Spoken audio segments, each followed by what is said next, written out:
जैसा कि आप जानते हैं मैं NTA net paper second unit second Hindi जो हिंदी साहित्य का इतिहास है, मैं वीडियो बना रही हूँ फ्री कास्ट और आप इसे सुनकर लाभ उठा सकते हैं।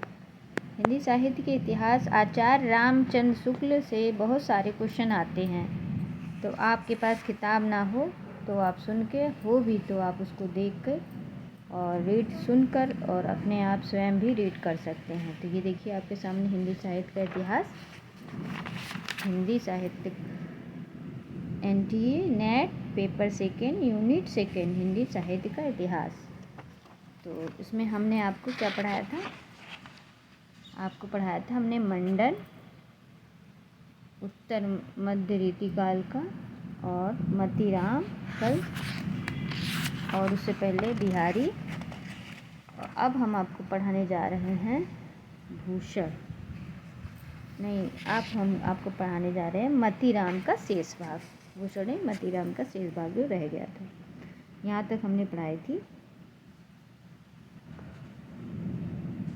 भावों को आसपास पर चढ़ाने और दूसरों की कौड़ी लाने के फेर में ये नहीं पड़े हैं। नायिका के बिरहा ताप को लेकर बिहारी के समान मजाक इन्होंने नहीं किया। इनके भाव व्यंजक व्यापारों की श्रृंखला सीधी और सरल है। तो इनका कथन कारण में आ सकता है, देखिए ध्यान से सुनिए। बिहारी के समान चमकदार नहीं, वचनकृता भी इन्हें बहुत पसंद ना थी।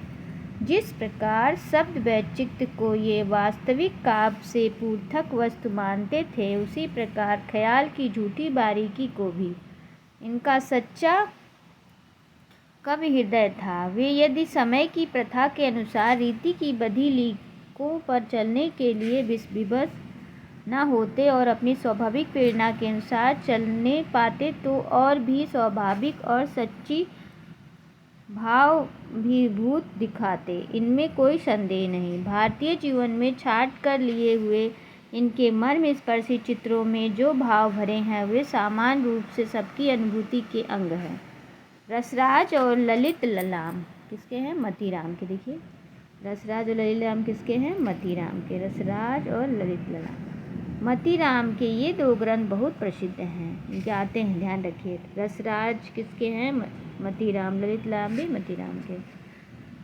मतीराम के ये दो ग्रंथ बहुत प्रसिद्ध हैं क्योंकि रस और अलंकार की शिक्षा में इनका उपयोग बराबर होता चला आया है। वास्तव में अपने विषय के ये अनुपम ग्रंथ हैं। उदाहरण के रमणीयता से अन्यास रसों और अलंकारों का अभ्यास होता चलता है। रसराज का तो कहना ही क्या है। ललित ललाम में भी अलंकारों के उदाहरण बहुत सरस और स्पष्ट हैं। इसी सरसता और स्पष्टता के कारण ये दोनों ग्रंथ इतने स्वरप्रिय रहे। रीतिकाल के प्रतिनिधित कवियों के पद्माकर को छोड़कर और किसी कवि में मतीराम सी चलती भाषा और सरल व्यंजना नहीं मिलती।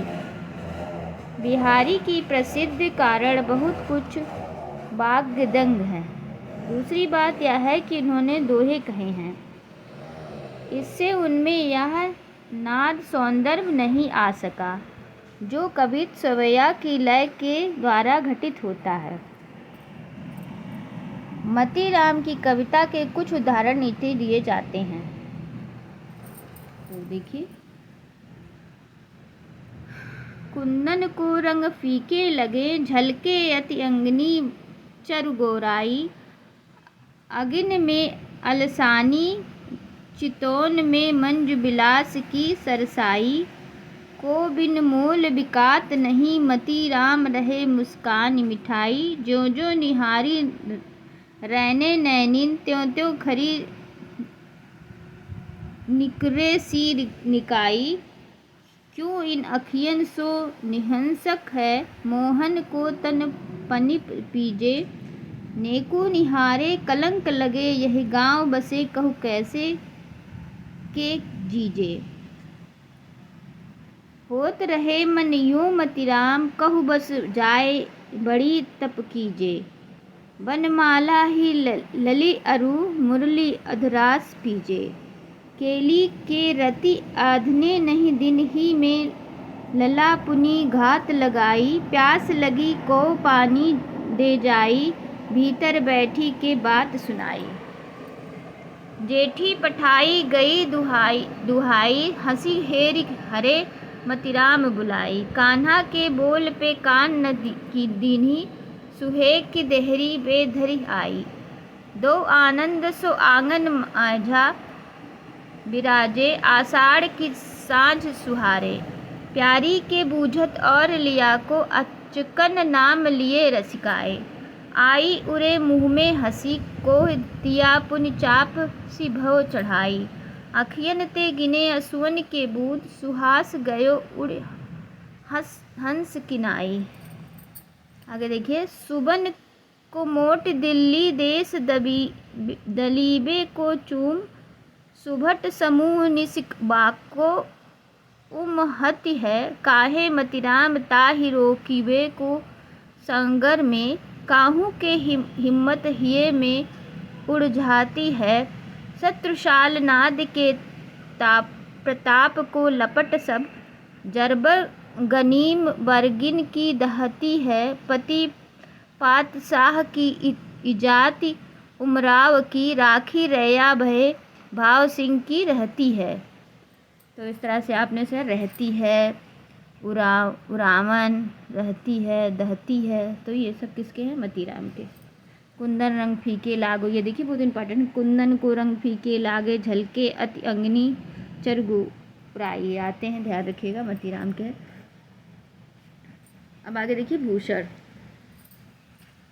भूषण वीर रस के ये प्रसिद्ध कवि चिंतामणि और मतीराम के भाई थे। इनका जन्म काल संवत 1670 है। चित्रकूट के सोलंकी राजा रुद्र के इन्हें कवि भूषण की उपाधि दी थी। तभी से ये भूषण के नाम से ही प्रसिद्ध हो गए।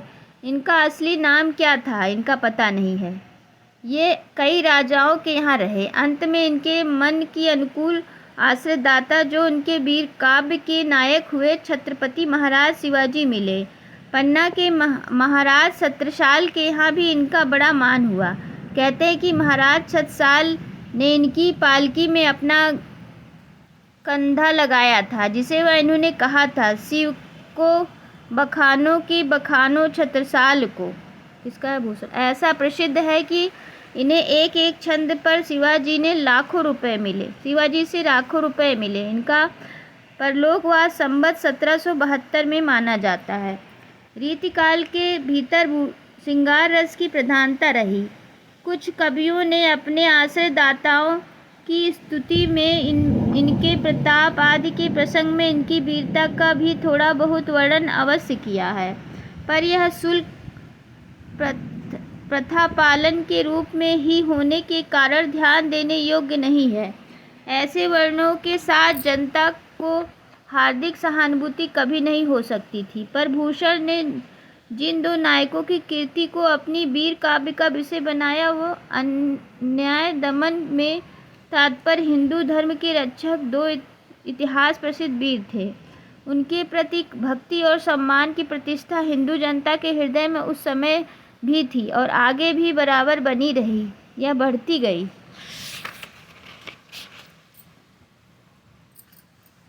इसी से भूषण की वीरता में उद्गार सारी जनता के हृदय की संपत्ति हुई। भूषण की कविता कवि कीर्ति संबंधित एक अविचलन सत्य का दृष्टांत है, जिनकी रचना को जनता का हृदय स्वीकार करेगा। उस कवि की कीर्ति तब तक बराबर बनी रहेगी जब तक वह स्वीकृत बनी रहेगी।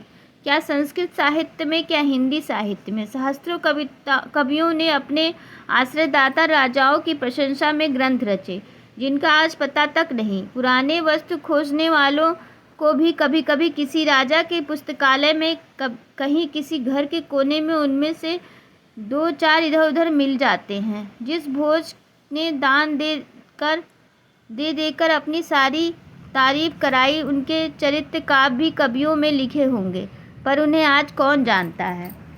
शिवाजी और छत्रसाल की वीरता के वर्णन का कोई कवियों की झूठी खुशामद नहीं कर सकता।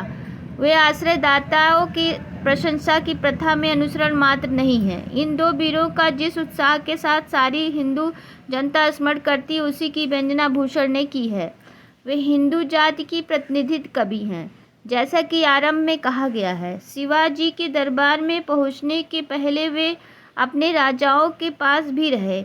उनके प्रताप आदि की प्रशंसा भी इन्हें अवश्य ही अपनी करनी पड़ी होगी, पर वह झूठी थी, इसी से टिक ना सकी। पीछे भूषण को अपनी उन रचनाओं से विरक्त ही हुई होगी। उनके सिवा राजभूषण शिवबावनी किसके भूषण के शिवराजभूषण शिवबावनी और छत्रसाल दशक ये ग्रंथ ही मिलते हैं। इसके अतिरिक्त 3 ग्रंथ और कहे जाते हैं, भूषण उल्लास, दूषण उल्लास, भूषण हजारा। जो कविताएं इतनी प्रसिद्ध हैं, उनके संबंध में यहाँ यह कहना है कि वे कितनी ओजस्वी और वीरदर्पूर्ण विष्टपेषण मात्र होगा।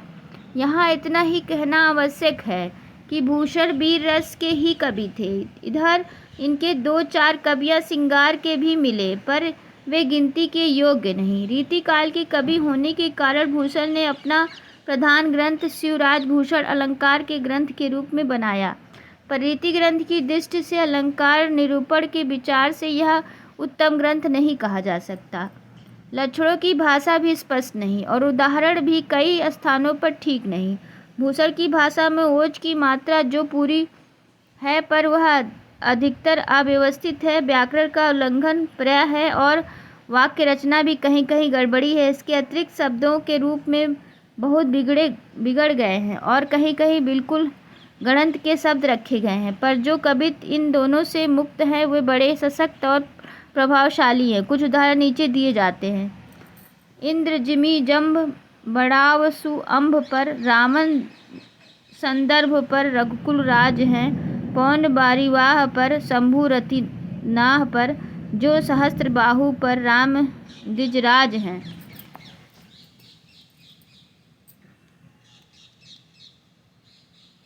दावा द्रुमदंड पर, चीता मृगझंड पर, भूषण बितुंग पर जैसे मृगराज हैं। तेजतम अंश पर, कान्हा जिमी कंस पर, जो मलेच्छ वंश पर सेज शिवराज हैं।